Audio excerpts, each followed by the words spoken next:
মালিকানা জটিলতায় বিপাকে পড়েছেন গাজীপুরের কালিয়াকৈরের সরকারি আশ্রয়ন প্রকল্পের বাসিন্দারা। মামলার ভয়ভীতি দেখিয়ে তাদের সরে যেতে বলছেন স্থানীয় একটি প্রভাবশালী গ্রুপ।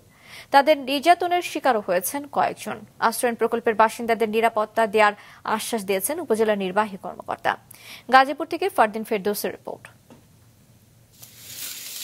গাজীপুরের কালিয়াকৈর উপজেলার হাটুরিয়া চালা আশ্রয়ন প্রকল্পে ১৬৪টি ঘরে ৩ শতাধিক মানুষের বসবাস। খাস খতিয়ানভুক্ত ৪.৮২ একর জমির উপর প্রকল্পটি প্রতিষ্ঠা করা হয় ২০২২ সালে। সে সময় ওই ভূমির মালিকানা দাবি করে আরএস রেকর্ড সংশোধনের জন্য মামলা করেন স্থানীয় মোহাম্মদ আয়ুব খান ও তার স্বজনসহ ২৯ জন। রাজনৈতিক পট পরিবর্তনের পর হাইকোর্টে মামলা চলার অজুহাতে প্রকল্পের দুই পাশে দুটি সাইনবোর্ড টানিয়ে দিয়েছে বাদীরা। রাজনৈতিক প্রভাব বিস্তারের মাধ্যমে সেখানকার বাসিন্দাদের ভয়ভীতিও দেখানো হচ্ছে। এই যে সাইনবোর্ড টানিয়ে দিছে, মামলা চলতেছে, মামলা রায় হলে তোমাকে যাওয়ান লাগতে পারে। এর আগে আমাকে বলছে তোমরা যদি না যাও তাহলে তোমাকে ঠেলা গাড়ি দেয় সব কিছু যে পুকুরে মাটি না আছে সেই পুকুরে না পুকুর ভরুম। ভয় দেখায় তোমরা যাবা গা, তোমার এই জায়গা যাবো না, আঙ্গ জায়গা আঙ্গ ছাড়ে লাগবো।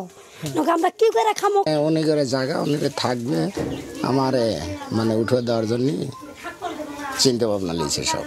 তবে প্রকল্পের বাসিন্দাদের হুমকি ধামকি দেওয়ার কথা অস্বীকার করে আদালতের রায় মেনে নেবেন বলে জানান মামলার অন্যতম এই বাদী।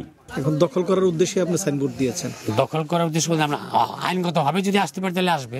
এমনি তো ওই ধরো মারো খাওয়া করো এগুলো তো ওই রকম তো প্রসেস বা চিন্তা চেতনা আমাদের মধ্যে। অনেককে হুমকি দামকি দেওয়া হচ্ছে এরকম আমাদের কাছে অভিযোগ আছে। না, আপনারা যারা যারা বাড়ি ঘর পাইছে জিজ্ঞাসা করতে পারেন হুমকি চুমকি দিচ্ছে কিনা।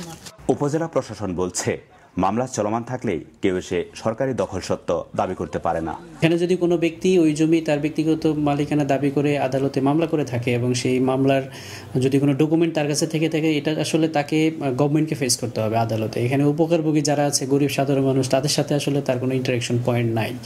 তো আমি এখন আদালতে কোনো ডকুমেন্ট পাইনি। যদি এরকম কোনো ডকুমেন্ট আমাদের কাছে আসে, ওই ব্যক্তি যদি নিয়ে আসে বা আমরা যদি নিজ থেকে পাই কোর্ট থেকে, তাহলে আমরা এটা আদালতে মীমাংসা করতে হবে, যেটা আইনগত বিষয়।